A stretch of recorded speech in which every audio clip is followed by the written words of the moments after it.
As the first semester of 2021 is approaching fast, many international students are considering their options for studying in Australia. And one of the key things they have to consider is whether they want to defer a course or continue their studies online. So in this video, we are going to discuss about some of the pros and cons of deferring a course. So without further wasting any time, let's dive into the video. Now the first thing first, let's address the elephant in the room, which is, are there any official updates regarding Australia's international borders? Unfortunately, at the moment, there is no official update on when international borders can open for international travelers and international students. There has been a lot of commentary going on from different ministers and so on, but there is no official update on when the borders can reopen. And as soon as we get an update, we'll make sure we'll keep you posted. So now coming back to the topic of the video, let's discuss some of the pros or benefits of deferring a course first. As we all know, because of the current pandemic situation, many universities, colleges have got really relaxed rules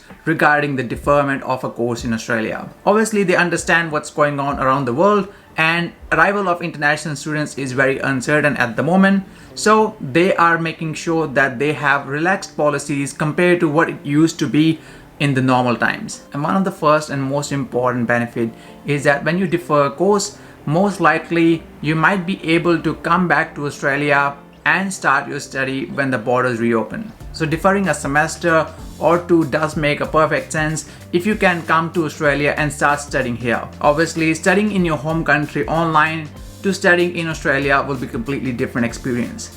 So that is an obvious benefit of deferring a course. And when international borders reopen and international students do come back to Australia, one of the other advantage is the face-to-face study. While online study can be good for some students, other students might certainly struggle when they're studying online. And study experience is completely different in class and online. So you really can't compare apples to oranges over there. So that is another benefit. If you defer a course, there is a possibility that when you come back to Australia, you can complete your study face to face. Other benefit is, obviously, if you do come back to Australia and start studying here, you will have access to the campus facilities and other facilities offered by your university or college. Lots of universities have got great campus facilities, including gyms, swimming pools, libraries, computer labs, and so on. And you can have access to all these facilities when you are here and you are studying in Australia. So deferring a semester or two could mean that you will have access to these facilities when you come back. The other benefit of deferring a course means when you do eventually come back to Australia, you will have a chance to meet new people, mix up with other cultures, and understand the lifestyle in Australia. Lifestyle in your home country could be really different to what lifestyle in Australia is, and that can be a great learning curve as an international student for you, which is one of the most important element of studying abroad anyways. And as international students are allowed to work on their student visa, it has a huge benefit when you come back here and start your studies. You can work along with that for up to 40 hours per fortnight. So that is another huge advantage if you end up deferring a course. So as an international student, you are allowed to work 40 hours per fortnight and unlimited hours during your school holidays. And the last but not the least, it gives you time to reconsider your options. So if you decide to defer a course, it certainly gives you time to reconsider some of the other options you might have on the table. You obviously will have time to rethink regarding your course, your institution, or even your country you have chosen to study. So this certainly gives you time to rethink all these options and consider what's best for you as a student. Now let's look at the negative sides of deferring a course. So one of the key concerns for many international students is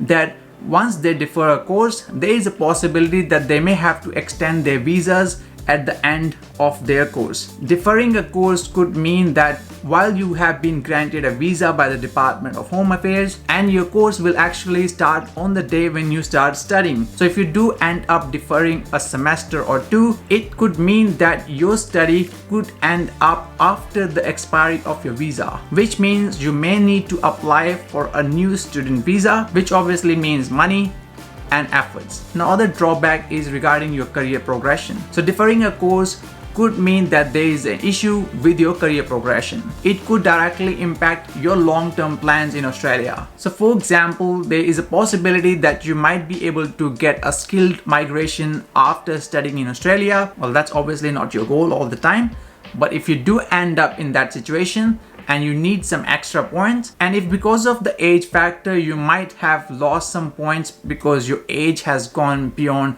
certain point limits, so that could directly impact your career progression. So consider that if there is any issues with the deferment of a course in long run for you. The other con is some of the universities or colleges might even charge a deferral fee. So when you defer a course, there could be a fees regarding that you may have to pay for deferring a course. Some universities or colleges might waive it off, while others may have those charges. So consider that fees as well when you're making a decision whether to defer or not defer. The next drawback could be regarding the conditions of the course. So some courses or universities may have a very specific entry requirements to the course, which includes English testing or some other specific requirements. And if that's the case, then you may have to reconsider your options for deferring. So does the deferral here means that you may have to meet those requirements again, or you have to do some specific things again in order to start doing your course. And there could be issues regarding intakes as well, because some universities have a very specific intakes during the year for particular courses. And if you miss that intake or you defer that intake, that could mean you may have to wait for longer in order to get entry to that course again. And last but not the least, if you have got a scholarship, some universities will have a condition as a part of your scholarship that if you do end up deferring a course,